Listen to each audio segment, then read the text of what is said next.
الحمد لله رب العالمين والصلاة والسلام على أشرف المرسلين نبينا محمد وعلى آله وصحبه أجمعين ومن دعا بدعوته وسن بسنته إلى يوم الدين. وبعد، فإن الخروج من المأزق الذي تعيش فيه الأمة والخروج من هذه المشكلات التي تحيط بنا إنما يتحقق بتوفيق من الله تعالى، ثم بوقوف هذه الجهات وقيامها بما يجب عليها تجاه الأمة الإسلامية وتجاه أنفسهم. أولا العلماء والدعاة إلى الله الواجب عليهم بيان الحق مقرونا بأدلته من الكتاب والسنة على ضوء فهم سلف الأمة بلا خوف ولا وجل إلا من الله، وبلا حرص وطمع فيما عند الناس. بيان الحق بأسلوب مناسب للمخاطبين بالشدة أحيانا وباللين حينا أخرى. بيان الحق بدون استعجال للنتائج. واجبنا العمل مع الإخلاص والنتيجة بيد الله تعالى والتوفيق منه سبحانه وتعالى. وما النصر إلا من عند الله العزيز الحكيم، وما النصر إلا من عند الله إن الله عزيز حكيم. ثانيا الأمراء والساسة الذين لهم الكلمة يجب عليهم تجنب الهوى. قال تعالى: يا داود إنا جعلناك خليفة في الأرض فاحكم بين الناس بالحق ولا تتبع الهوى فيضلك عن سبيل الله.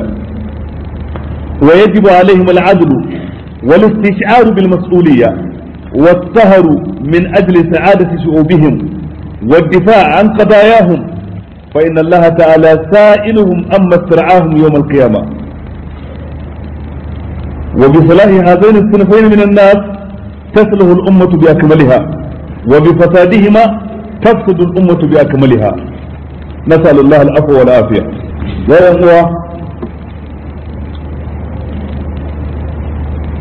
al'ummar mu ta musulmi a waɗannan kwanaki da muke ciki tana rayuwa ta kaskanci, rayuwa ta wulakanci a ɓangarori da dama da sadansanni da dama na duniya. tana raye a gefen sauran al'ummu. In an tashi lissafi ba a lissaftawa da ita, ba a ƙaddara zantanta, ba a kare haƙƙinta ko martabarta, ba a kiyaye masa mutuntaka irin ta bil adama, irin mutuncin da ake karewa sauran al'ummomi a ɓangarori da sasanni daban-daban na duniya. An ki a bata damar ta yi bayanin kanta da tsarinta da dokokinta da Ubangiji subhanahu wa ta'ala ya saukar a kanta, tare da cewa wannan al'umma ita ce mafificiyar al'umma a ban kasa, saboda irin abin da Allah ya zaɓa mata na addini da abin da take dangantuwa zuwa gare shi na aƙida ta imani ta musulunci, wadda ta samo tushe daga wahayin da Allah ya saukarwa farin jaka da shugaban mu annabi Muhammad sallallahu alaihi wasallam, tare da irin abin da yake mata jagoranci na umarni da hannun Ubangiji, na wahayin da Allah ya saukar a sama, na saƙon da Ubangiji ta'ala ya zaɓe shi don ya zanto shi ne saƙo na ƙarshe da ba za a taɓa saukar da wani saƙo ba bayan ta har zuwa ranar tashin kiyama. Saƙon da Ubangiji subhanahu wa ta'ala ya saukar don ya tabbatar da alheri da walwala da zaman jin daɗi ga bil'adama gaba ɗaya in sun bi shi, don ya shiryar da tafiyar ɗan adam a ban ƙasa a doguwar hanyarsa daga Allah domin komawa zuwa ga Allah subhanahu wa ta'ala, wanda ga gare shi dukkanin al'amurra suke kuma gare shi za su suke, gare shi dukkanin sha'anoni suke zuwa. wa ilaihi yurja'u al-amru kulluhu fa'budhu wa tawakkal alayhi wa ma rabbuka bighafilin amma ta'malun. Gare shi dukkanin al'amari yake komawa, ka bauta masa shi kadai, ka dogara gare shi ba tare da ka dogara ga waninsa ba, baya gafala dangane da abin da mutane suke aikatawa. Samaniya bai ta yi rowa ba dangane da abin da suke saukarwa na ruwa a duk shekara. Ƙasa ba ta yi rowa ba dangane da abin da suke tsirasuwa da dangin kayan abinci da kayan marmari da abincin dabbobi da abin da ke zama ado da kwalliya ga ƙasa ɗin lokacin da ya tsiro a cikinta. Inna ja'alna ma'alal ardi zinatan laha linabluwahum ayyuhum ahsanu amala. Saman ba ta yi rawa ba don mai umarnin ta saukar da ruwa, ƙasa ɗin ba ta yi rawa ba don mai umarnin ta fitar da tsirrai, rayayye ne tsayayye wajen gudanar da al'amuransa da al'amuran bayansa, mai kyauta ba marowaci ba, mai karamci ba abin zargi ba, wanda yake tsaye da kulawa da iko da mulki da kariya da tsaro ga dukkanin halitta. Kulla yawmin huwa fi sha'an. Tare da haka ga mutane a ban kasa suna cikin talauci, ga mutane a ban kasa suna fama, suna kai gauro da mari wajen neman lomar da za ta toshe uwar hanjinsu, ga mutane a ban kasa suna rayuwa a cikin halin kakanikayi ba tare da kulawa wajen kiwatan lafiyarsu ba, suna rayuwa cikin jahilci, jahilcin addini, jahilcin rayuwa, jahilcin rashin sanin ina makoma take. Ni'imomin ubangiji suna da yawa. Ni'imar hankali da Allah bai wa dan adam, wanda da ita ne aka bambanta shi da sauran dabbobi. Ni'imar ji da gani, ni'imar fahimta, ni'imar magana don isar da sako na abin da zuciya ta kunsa, ni'imar ruwa, ni'imar tsiro, ni'imomi masu tarin yawa waɗanda ubangiji ya ce wa in ta'uddu ni'matallahi la tuhsuha innal insana lazalumun kafar. Inda za ku yi kokarin kidaya ni'imomin ubangiji to fa ba za su kidayu ba. Lalle dan adam mai yawan zalunci ne, mai yawan kafirci ne. Tare da tsannan ni'imomi waɗanda babu wani alƙalamin da zai iya lissafe su, babu wani mai ƙididdiga da zai iya bayyana adadinsu,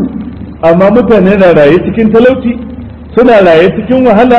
suna raye cikin halin kakanikayi, ga cuta, ga jahilci, ga rashin kiwon lafiya, ga rashin tsaro, ga rashin kwanciyar hankali a ban kasa. Me ya sabotar da haka? Ga kuma ni'imomin suna nan, me ya sabotar da haka? Mafi girman ni'ima,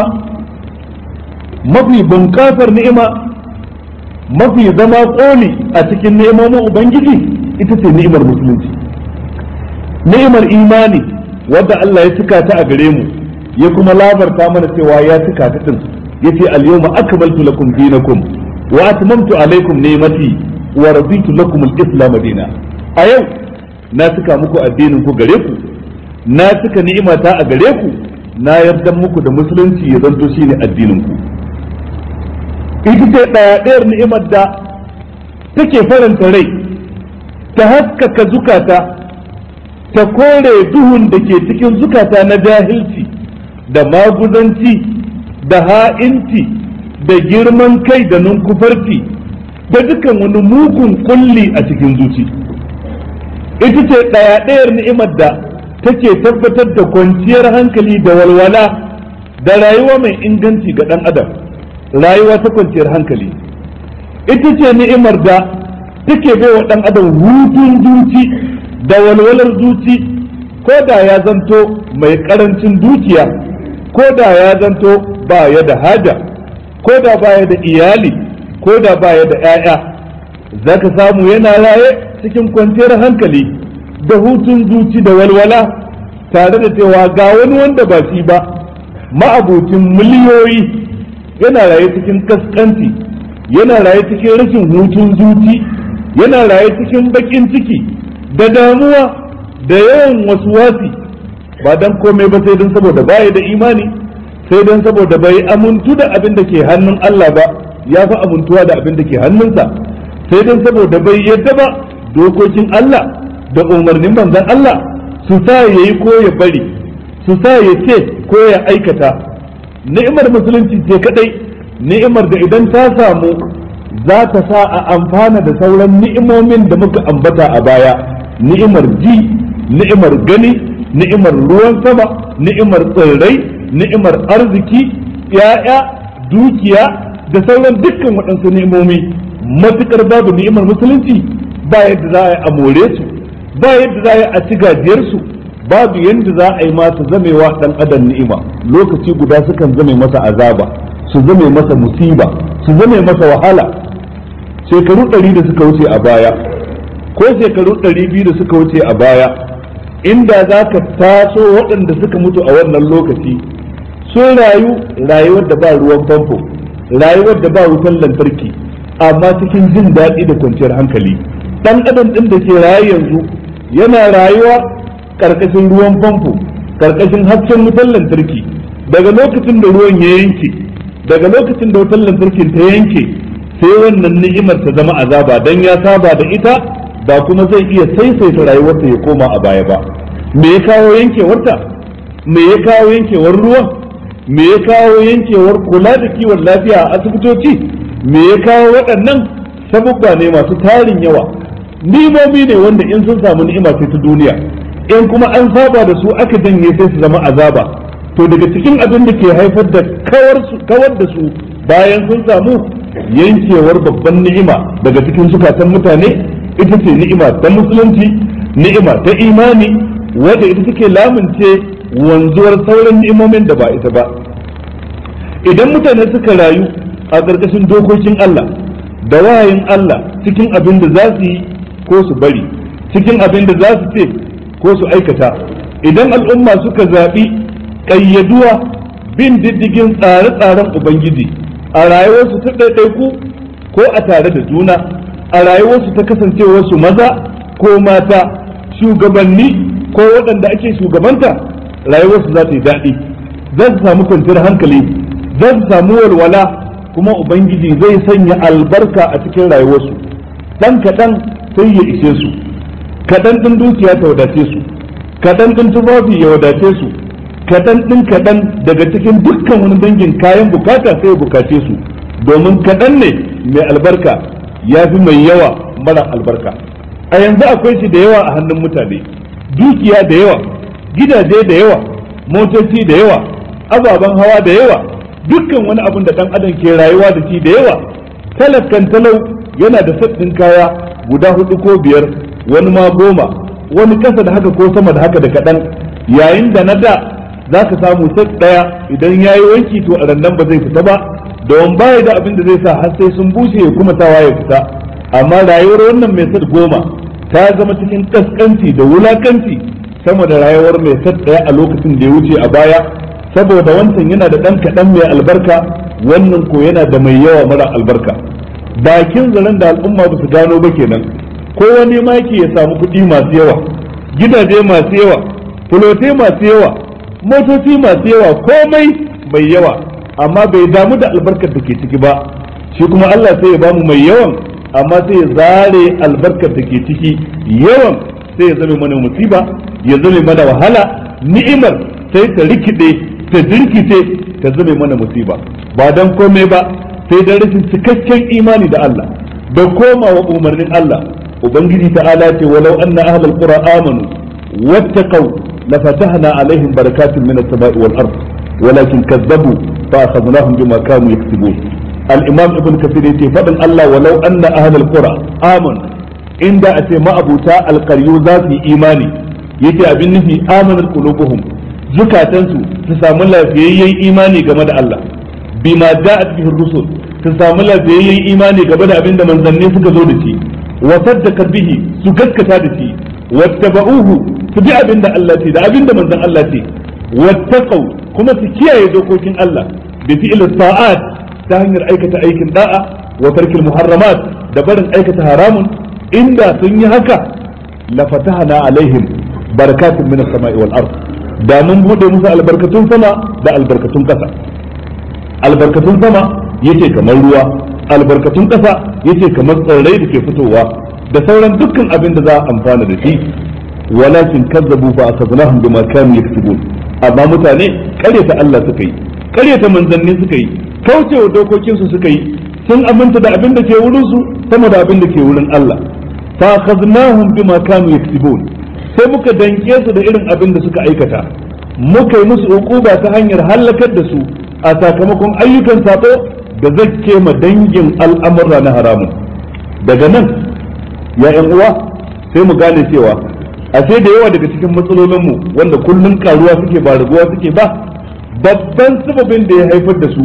nisantar Allah, nisantar dokokin Allah. Hikimar Allah ta so a da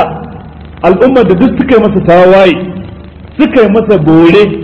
suka karyata manzon da ya turo, suka wulakanta littafin da ya aiko, sai ya danke su da azaba ta istisali, ya tuge su a bankasa ya zanto sun zama tarihi, kamar yadda yawa mutanen annabi Nuhu da Adawa da Samudawa, misla da'bi qaumi Nuhin wa Adin wa Samud والذين من بعدهم وما الله يريد ظلما للعباد. Allah ce fa kullun asabna bi dhanbi, dukkan su kowanne mun danke su da laifin su. Wa minhum man arsalna alaihi hasiba wa minhum man akhadathu as-sayha wa minhum man khasafna bihi al-ard wa minhum man aghraqna wa ma kana Allah liyazlimahum walakin kanu anfusahum yazlimun. Kowanne mun danke su da laifin su.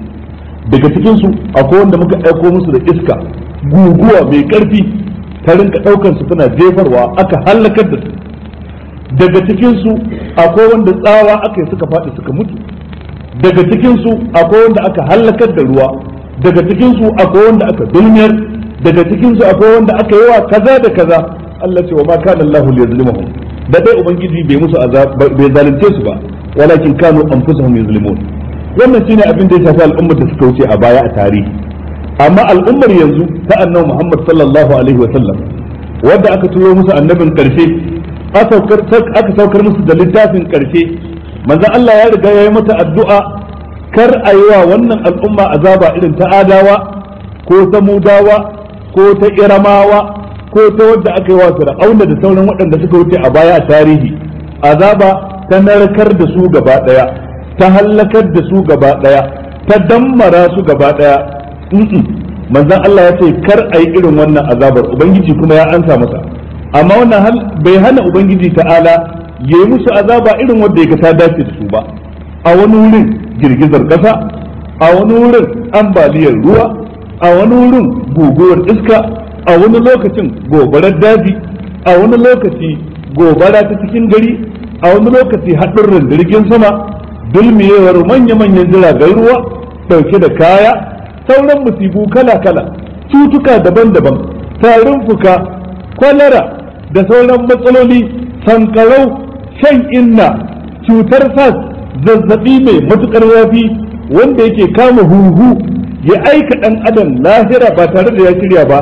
dukkan su dangi ne na azaba wanda aka yi a madadin a tumɓuke mu yadda aka tumɓuke Adawa gaba ɗaya a neme mu a rasa. Duk waɗannan ubangiji na mutane wannan a wani lokacin ya musu istidraji saboda ka'idar su cewa sanastadrijuhum min haythu la ya'lamun wa umli lahum inna kaydi matin. A sakamakon istidrajin nan sai da sun kafirce, sun yi abin da mutanen annabi Lutu suka yi, sun yi abin da mutanen annabi Shu'aibu suka yi na toye mudu, sun yi abin da mutanen annabi Shu'aibu suka yi, sun yi wanda annabi Salihu yayi suka yi, sun yi abin da sauran mutane suka yi a baya. Amma sai Allah ya kara musu lafiya, ya ba su kwarjini, ya ba su jin daɗin rayuwa, ya ba su kaza da kaza, ba dan sun fi karfin shi ba, sai dan saboda wata hikimar tasa ta cewa sanastadrijuhum min haythu la ya'lamun, kyale ne da su zan yi musu talala mai kaman sake in damke su ta inda ba sa tsammani, wa umli lahum inda kadi matin, jinkiri muke musu amma kai dina wato ainihin mai karfi ne. Sai Allah ya kara musu lafiya, sai Allah ya kara musu arziki, sai Allah ya ƙara musu jin daɗi, a sarari suna ganin jin daɗi ne, amma dukkaninsu wannan hikimar Allah akan haka don ya kama su cikakken laifinsu ranar tashin kiyama. Amma da yawa daga cikin masu sako, cikin mummunai, masu aikata ta'addanci, masu aikata zalunci, cikin waɗanda suke dangantuwa zuwa ga musulunci, ubangiji yakan jarrabe su a cikin dukiyoyinsu, a wani lokaci a kawunansu cutuka, ciwon haƙarƙari, ciwon kafa, ciwon shuga da sauran matsaloli, a wani lokaci game da iyalansu, ba don komai ba don a faɗakar da su, a tunatar da su ko sa tuba su koma zuwa ga Allah su yi istighfari, Allah ya fi musu zunubansu. Ya ƴan uwa, ayyukan sako, ayyuka na ta'addanci ayyuka na saba ma ubangiji munin su yakan karu ya dadu ya bunƙasa in ya zanto masu yin su shugabanni ne waɗanda suke da faɗa aji wanda a wurin su ne jama'a suke kwaikwayon me za su ce me za su aikata saban irin waɗannan mutane aikata ayyukan ta'addancin su aikata zaluncin su koyarwa ce a fakaice ga jama'ar da suke wa shugabanci cewa ku zama haka domin idan har ya kasance manya ke yin ayyuka na tur da Allah wadai to wa zai tsawatar a gari a daina babu wanda zai tsawatar a daina da haka wannan sai zanto sababi ne daga cikin sababin da ke halakar da al'umma kamar da muka karanta a baya cikin waɗansu hudubobi mun karanta faɗin Allah ta'ala wa idza aradna an nuhlika qaryatan amarna mutrafiha fa fasaqu fiha fa haqqa alaiha alqawlu fa dammarnaha tadmira da haka ya yan uwa abinda zai fitar da mutane daga abinda suke cikin wahala abinda zai fitar da mu daga cikin matsaloli gyaruwar bangarori muhimmai na al'umma bangare na farko bangaren malamai masu wa'azi masu faɗa aji waɗanda suke da ikon tara mutane a gabansu su faɗa musu saƙon ubangiji ta'ala abin da ya wajaba da abin da ya haramta a gare su su nisance shi waɗannan mutane abin da ke kansu bayyana gaskiya a bayyana wa jama'a gaskiya tare da dalilai na littafin Allah da ingantattun hadisai na manzo sallallahu alaihi wasallam bisa ga fahimtar magabata na gari sahabbai da tabi'ai da tabi'ut tabi'in ba tare da jin tsoro ba tare da firgici ba kar ka ji tsoron kowa sai Allah kar wani ya firgitar da kai sai ubangiji ba tare da kwaɗayi ba tare da neman abin duniya a wurin masu mulki ba bayyana gaskiya da kyakkyawan lafazi irin wanda ya dace da wanda ake wa magana a zafafa in zafin da ya dace a yi a tausasa in tausasa wanda ta dace a tiza a busa gwargwadon wanda ake wa bayanin bayyana gaskiya ba tare da gaggauto sakamako ba cikin wani ƙwararren lokaci aikin da ke kan mutum shine ya bayanin gaskiya